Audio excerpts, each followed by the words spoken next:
Et notre invité, il est avec nous sur ce plateau, vice-président du Conseil général de l'Hérault, c'est Frédéric Roy, pour nous parler de cette bonne nouvelle. C'était déjà il y a quelques mois, c'était en juin 2011, quand ces deux secteurs ont été définitivement inscrits au patrimoine mondial de l'UNESCO. C'est l'une des régions les moins peuplées de France, l'Écosse et les Cévennes.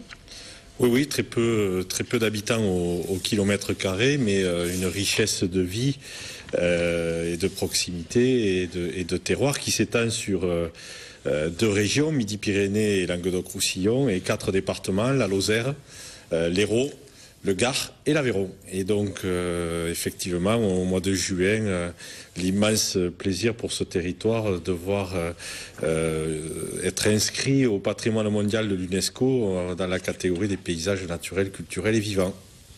C'est quoi le plus d'Écosse et des Cévennes? C'est pas forcément un secteur que tout le monde connaît, c'est vrai, il faut le dire. Quand on dit Gard et Hérault, on pense plus aux plages, à Montpellier, à Nîmes. C'est vraiment une région à visiter. C'est le plateau du Larzac, par exemple, c'est la Couvertoirade, les cités templières et hospitalières, c'est une partie d'Écosse de Merueil, c'est l'Écosse lozérien, c'est le parc national des Grands Cosses, le parc national des Cévennes. Le Montégoal. Le Montégoal, donc voilà, des paysages extraordinaires et surtout forgés par l'histoire et la culture de l'homme au travers de l'agropastoralisme. Donc la culture agropastorale, les brebis, les troupeaux, les parcours qui ont forgé ces paysages depuis des dizaines et des dizaines d'années, plusieurs siècles d'histoire qui sont aujourd'hui reconnues en tant que valeur universelle au patrimoine mondial. Alors, agropastoralisme, il en sera question justement mardi prochain lors du Salon de l'Agriculture. C'est à Paris. Les 4 conseils généraux, qui sont le Gard, l'Hérault, l'Aveyron et la Lozère, vous serez tous ensemble pour faire un peu la promo de cette région.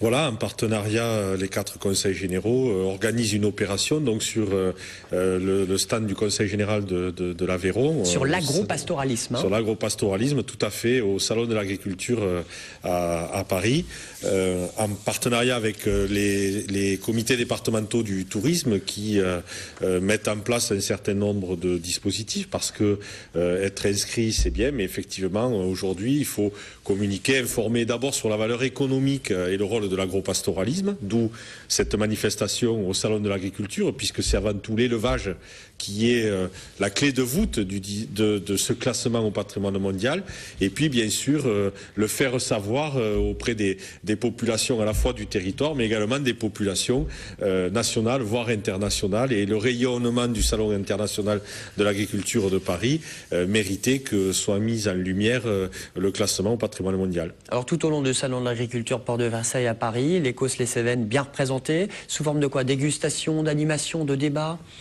Oui, un certain nombre d'activités. D'abord, faire connaître les brebis de ce territoire, les produits de ce territoire. On pense souvent au roquefort, mais il existe aussi les pélardons, chers aux Cévennes et à l'Hérault, et puis le miel, et puis beaucoup d'autres produits agricoles, la viande, les ovins viande et les ovins lait, un certain nombre de races bovines. Ce ne sont pas les mêmes taureaux que ceux que l'on peut voir ailleurs, et donc voilà, c'est l'idée de profiter de cette manifestation pour faire rayonner notre territoire et le faire connaître de façon à ce qu'il puisse aussi vivre de ses produits, ce qui est déjà le cas pour beaucoup de citoyens, mais également développer un tourisme durable, un tourisme de proximité, en maîtrisant effectivement, parce que c'est important de garder cette dimension locale et cette dimension de paysage naturel, culturel et vivant.